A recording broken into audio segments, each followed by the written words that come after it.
الرحمن الرحیم الحمد للہ رب العالمین والصلاة والسلام علی اشرف الانبیاء والمرسلین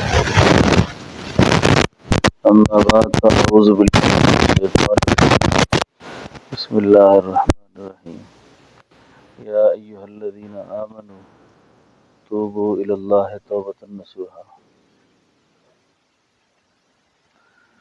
بندے کو کبھی بھی اس امید پر گناہ نہیں کرنا چاہیے کہ میں توبہ کر لوں گا، سستی کلی کل دور کر دوں گا، وقت پڑا ہوا ہے۔ کئی دفعہ کئی گناہ زندگی کے آخری گناہ ثابت ہوتے ہیں، پھر توبہ کا موقع نہیں ملتا، اور کسی گناہ کو چھوٹا سمجھ کر نہ کیا کریں، یہ گناہ چھوٹا ہے۔ گناہ کوئی چھوٹا نہیں ہے، یہ نیت ٹھیک نہیں ہے کہ چھوٹا گناہ ہے، اور کسی عمل کو حقیر سمجھ کر نہ چھوڑ دیں، یار یہ سنت ہی ہے۔ یہ بیماری دیندار لوگوں کی ہے، اچھے نمازی سمجھدار اپنے آپ کہتے ہیں، سنت کا اہتمام نہیں کرتے، یار ایک سنت ہی ہے، کوئی گناہگار تھوڑا ہی ہوتا ہے، لیکن یہ نہیں پتا کہ یہ سنت کس کی ہے۔ کبھی غور ہوا اس پر کہ سنت ہے کس کی؟ اس کی سنت ہے کہ جس پہ ایمان لانا معیار ہے۔ قل ان کنتم تحبون اللہ فاتبعونی یحببکم اللہ۔ تو میں نے یہ بات عرض کی کہ کوئی گناہ اس امید سے نہیں کرنا کہ ہم توبہ کر لیں گے، بھی وقت پڑا ہوا ہے۔ کئی دفعہ مہلت نہیں ہوتی، توبہ کی توفیق بھی نہیں ہوتی، اور ایسا شخص جو اس آس پر گناہ کرتا ہے کہ میں توبہ کروں گا، پھر اس کو اللہ تعالیٰ توبہ کی توفیق بھی نہیں دیتے، کیونکہ یہ جان بوجھ کر مستی کر رہا ہے۔ اور یاد رکھیں، جس گناہ کے اندر بندے کا ارادہ شامل ہو نا، ایک تو انجانا ہے نا، زہر تو زہر ہے، اگر انجانے میں پیے گا پھر بھی مرے گا، لیکن ارادے سے اگر کوئی غلطی کرتا ہے نا، جیسے پتہ ہے کہ نظر بازی حرام ہے، پتہ ہے جھوٹ حرام ہے، پتہ ہے یہ بے نمازی نہیں ہونی چاہیے، یہ کام نہیں ہونا چاہیے، لیکن جان بوجھ کے کرتا ہے۔ اب اس عمل کے اندر اس کا ارادہ شامل ہے، اور جس وقت بندہ ارادے کے ساتھ کوئی ایسی حرکت کرتا ہے نا، تو وہ شخص اللہ کی نگاہ سے بہت گرا ہوتا ہے۔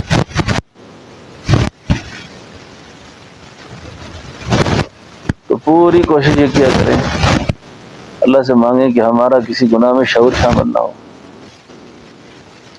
جب شعور اور ارادہ شامل ہوتا ہے تو انسان بہت خراب ہوتا ہے۔ تو یا ایھا الذین آمنوا توبوا الی اللہ توبۃ نصوحا، ایمان والو توبہ کرو، پکی توبہ کر لو۔ اور کبھی نفس شیطان پھسلا دے، بلا دے، پھر توبہ کر لے۔ اور جتنے دفعہ بھی گناہ کیے ہیں، مایوسی نہ کرے، توبہ کرے فوری، لیکن اس ارادے پر گناہ نہ کرے کہ توبہ کروں گا۔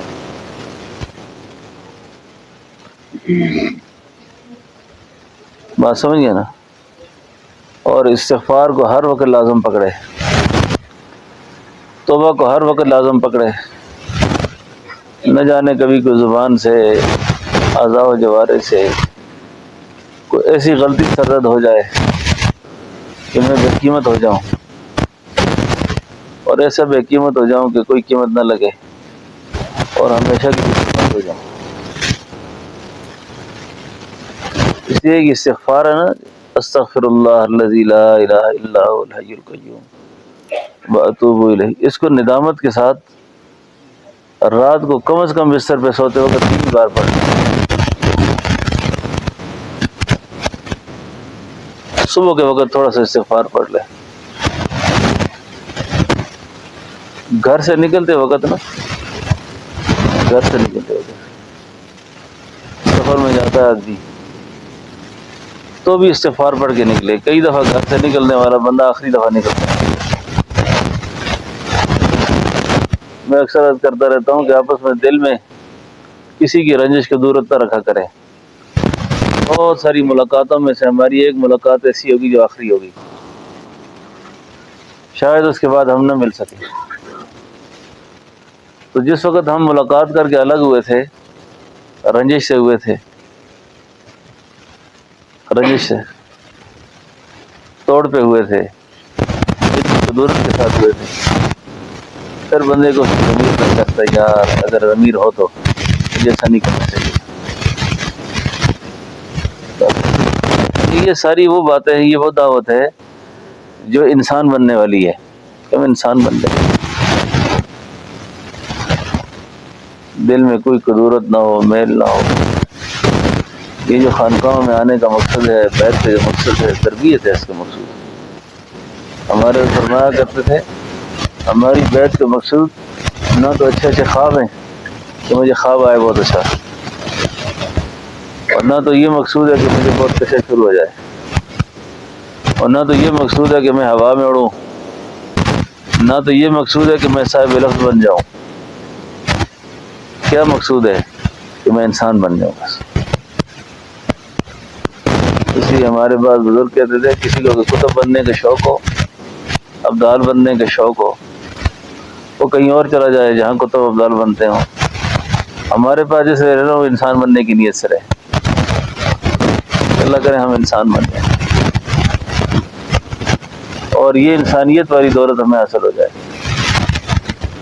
دیکھیں اس وقت ہمارے وجود سے نا کوئی محفوظ نہیں ہے، ہر کوئی ڈرتا ہے ایک دوسرے سے. آپ کی ذات اتنی عجیب ہو جائے کہ آپ کا وجود منبع خیر ہو، آپ سے کا خوف کسی پہ نہ ہوگا، یار اس سے مجھے عزت کا خوف ہوگا، یہ میرے پیسے پش جو ہے نا غیبت کرے گا، یہ مجھ پہ کوئی الزام نہ لگا دے، یہ بہتان نہ لگا دے. ڈرتے ڈرتے زندگی گزارے. یہ مومن کی شان نہیں ہے. مومن کی شان یہ ہے کہ وہ ہر حال میں پردہ پوشی کرنے والا ہوتا ہے، ہر حال میں ستاری کرتا ہے دوسرے کی. وہ اشارے اور کرائے میں بھی ذلیل کرنے کے جذبات نہیں رکھتا کسی کے لیے. ہماری کیونکہ تربیت نہیں ہے نا، اصلاح نہیں ہے. حدیث میں آتا ہے کہ کوئی آدمی جو ہے نا باعزت ہوتا ہے، باعزت ہوتا ہے خاندان کے اندر، قوم کے اندر، ملک کے اندر، شہروں کے اندر. اس کی کہیں کوئی تعریف اگر کوئی کرتا ہے نا، اب یہ اس کا مخالف اس کو بے عزت کر دیتا ہے، وہاں پر اس کا نام اچھے طریقے سے نہیں لیتا. فرمایا اللہ تعالیٰ اس شخص کو اس وقت ذلیل کریں گے، اس وقت اللہ اس کو پریشان کریں گے جس وقت اس کو اللہ کی مدد کی سخت ضرورت ہوگی. یہ گناہ اتنا خطرناک ہے. دو آدمی بیٹھے ہوتے ہیں اور چھوڑ جاؤ میں جانتا ہوں اس کو، بس اس کے لیے تو اتنی بات ہی ہے نا. اب اس سے جو وساوس پیدا ہوں گے، اس سے جو شک پیدا ہوگا، اس سے جو فساد پھیلے گا وہ پتہ نہیں کتنا لمبا ہوگا. اس لیے یہ جو ادارہ ہے نا تصوف، خانقاہ، تربیت، بیت، یہ بندے کو اپنی ذات پہ اتنا مصروف کر دیتا ہے کہ اس کو خارجی مال چھیڑنے کا ٹائم ہی نہیں ہوتا. ان کو ہر وقت اپنے اوپر نظر پڑی ہوتی ہے بھائی میرا کیا ہوگا. اکثر جو لوگ فتنہ باز ہوتے ہیں، شرارتی ہوتے ہیں، خارجی مال چھیڑتے ہیں، وہ اپنے آپ سے غافل ہوتے ہیں. کیونکہ انسان کی داخلی جنگ اتنی زیادہ ہے کہ اس کو باہر کی فرصت ہی نہیں ہوتی. پھر ہر وقت ڈر خوف اللہ کا رہتا ہے، نہ جانے میرا انجام کیسا ہوگا، کس حال میں ہوگا، کہاں ہوگا، کس طرح موت آئے گی.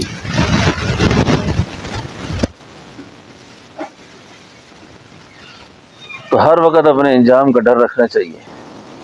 تو یہ جو بیعت ہوتی ہے، نسبت ہوتی ہے نا، اس کا اللہ رب العالمین نے ایک برکت یہ رکھی ہے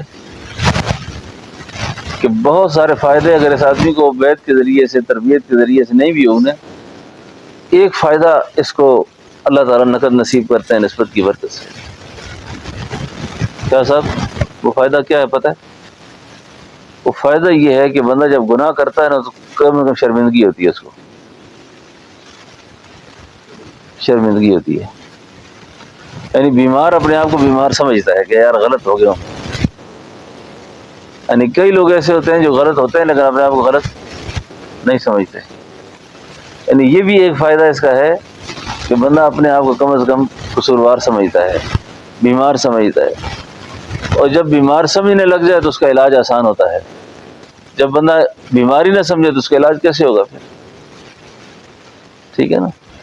تو صحابہ اکرام رضوان اللہ علیہم اجمعین بیعت کیا کرتے تھے حضور سے، اور صحابیات پردے میں بیعت کیا کرتی تھیں. اسلام کی بیعت، شریعت پہ استقامت کی بیعت. تو یہ جو بیعت کا عمل ہے نا، اس کو سنت کہتے ہیں. اچھا، یہ بیعت کیا ہے؟ سنت ہے.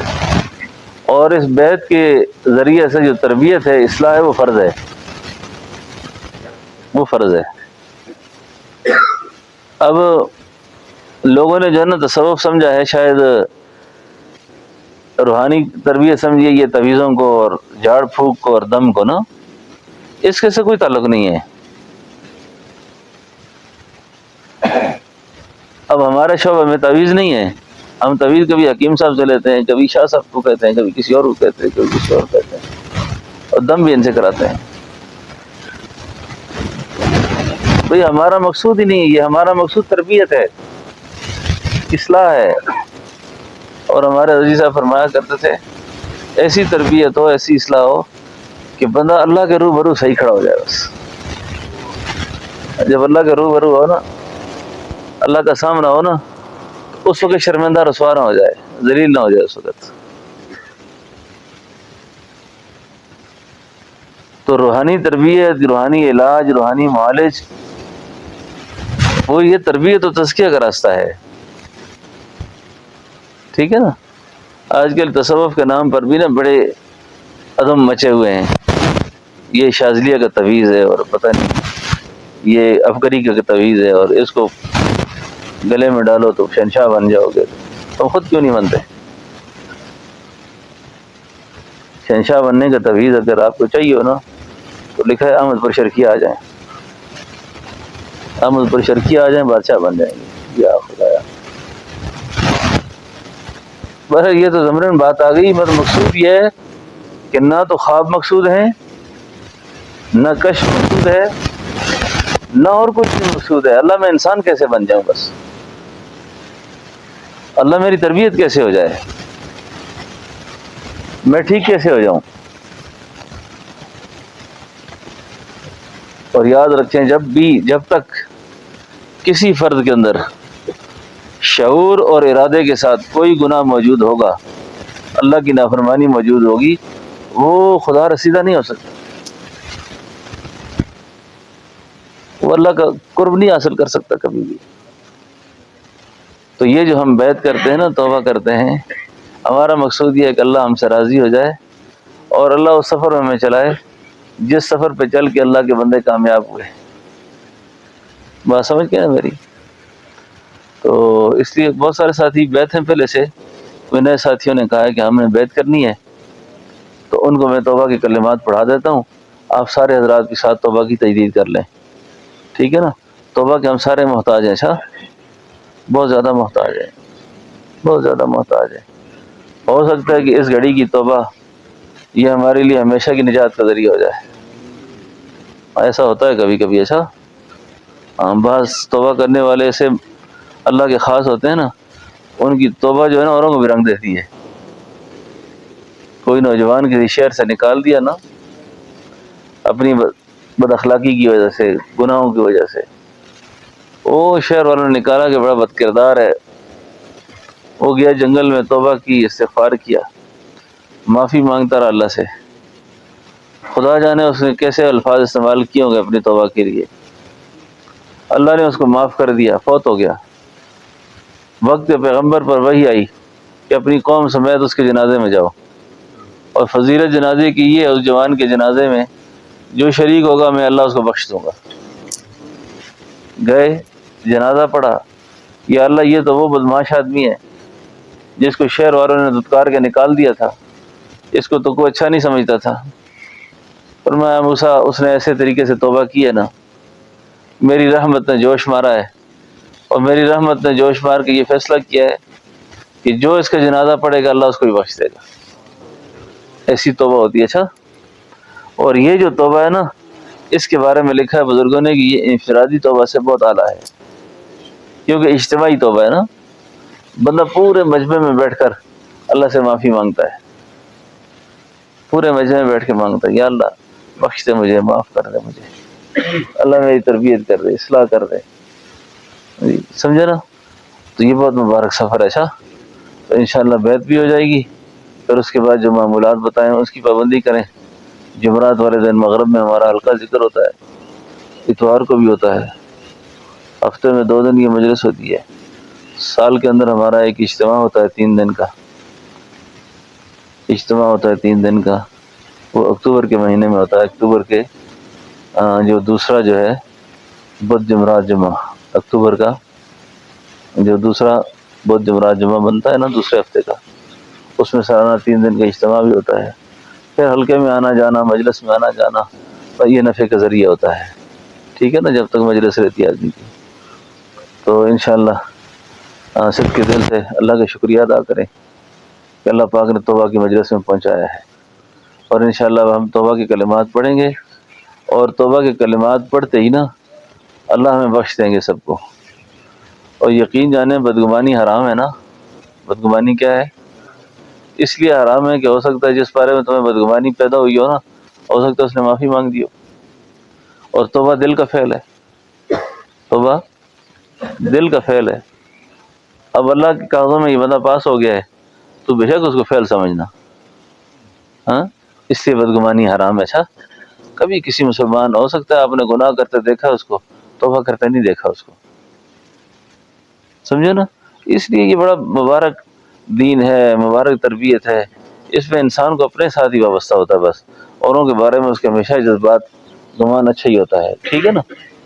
تو میں انشاءاللہ کلمات توبہ پڑھ رہا ہوں، سارے ساتھی پڑھ لیں، نئے بھی بیعت کی نیت سے پڑھ لیں. ٹھیک ہے نا؟ اور ہو سکے تو اگر آپ دوزانو جو بیٹھ سکتے ہیں نا دوزانو بیٹھ جائیں، یہ ادب ہوتا ہے صحیح. اور جو نہ بیٹھ سکیں وہ جیسے بیٹھ سکتے ہیں ویسے بیٹھیں. ٹھیک ہے؟ جو پلہ پکڑ سکتے ہیں پکڑ لیں، اور جو نہیں پکڑ سکتے تو کوئی مسئلہ نہیں ہے، ان کی دعا ایسے بھی ہو جائے گی.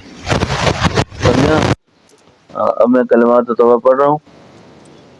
اس کو صدق کے دل سے پڑھیں گے تو بخشے جائیں گے. اچھا، اعوذ باللہ من الشیطان الرجیم،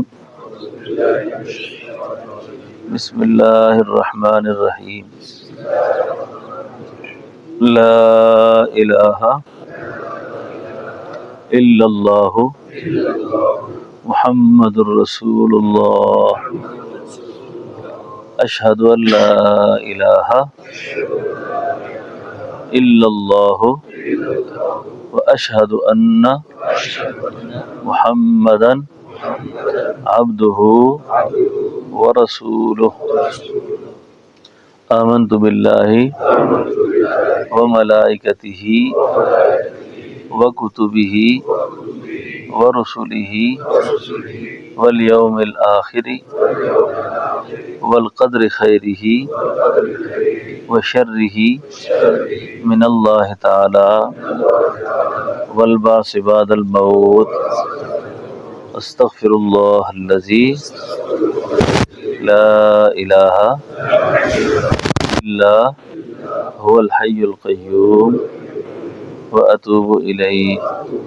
استغفر اللہ الذی لا الہ الا هو الحی القیوم واتوب الیہ. اللہم صلی علی سیدنا و مولانا محمد وبارک وسلم.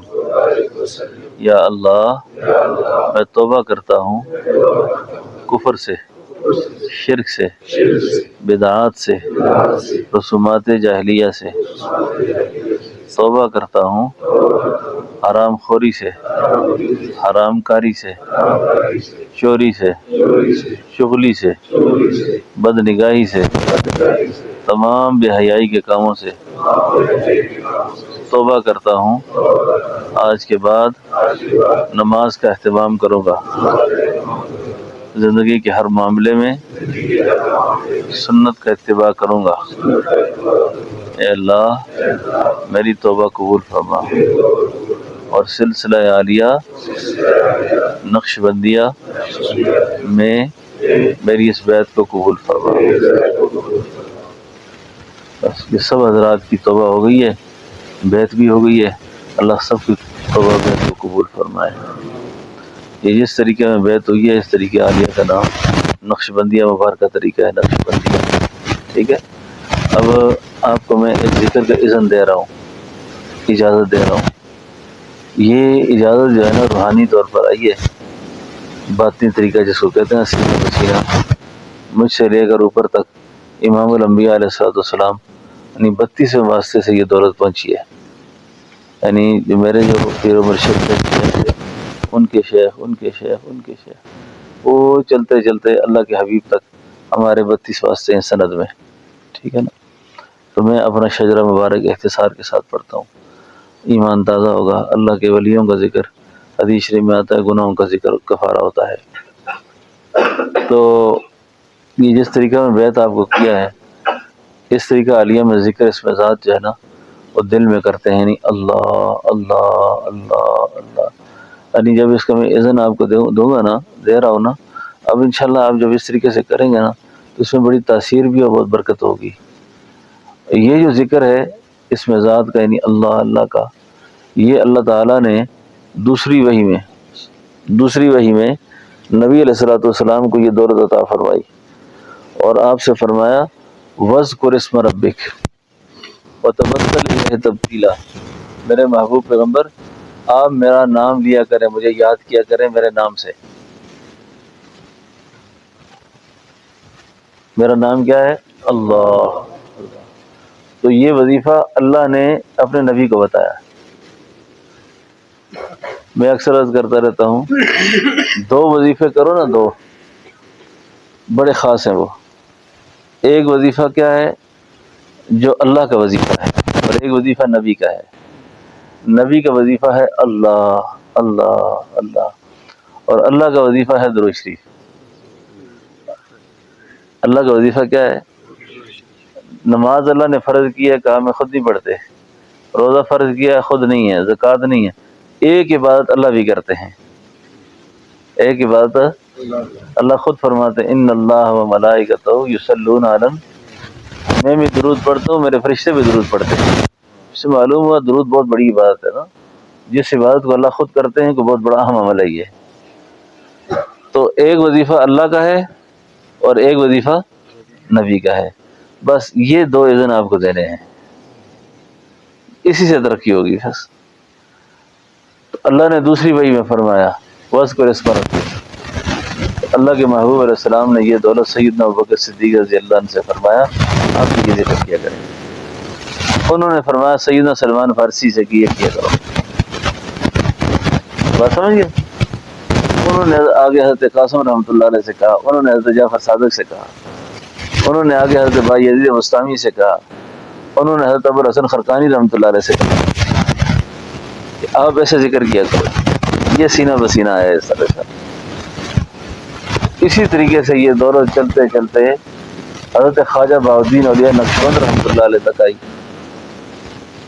انہوں نے آگے اس دولت کو حضرت خواجہ یعقوب کرخی رحمۃ اللہ علیہ، ان سے خواجہ عبید الاحرار رحمۃ اللہ علیہ، ان سے حضرت خواجہ زاہد رحمۃ اللہ علیہ، حضرت امکنگی رحمۃ اللہ علیہ، خواجہ عبید الاحرار، کہ یہ سینہ بسینہ یہ دولت ہوتے ہوتے نا امام ربانی حضرت مجد رفسانی رحمۃ اللہ علیہ کو پہنچی، اور ان سے یہ دولت حضرت آدم بنوری ایک بزرگ ان تک پہنچی، ان سے حضرت سعدی لاہوری، حضرت یحییٰ اٹکی رحمہ اللہ سے سینہ بسینہ ہوتے ہوئے یہ دولت ہمارے دادا مرشد حضرت خواجہ شمس الدین سید پوری کشمیر میں تھے ان سے پہنچی۔ ان سے یہ دولت جو میرے پیر و مرشد تھے حضرت خواجہ پیر عبدالحی صاحب رحمۃ اللہ علیہ کو پہنچی۔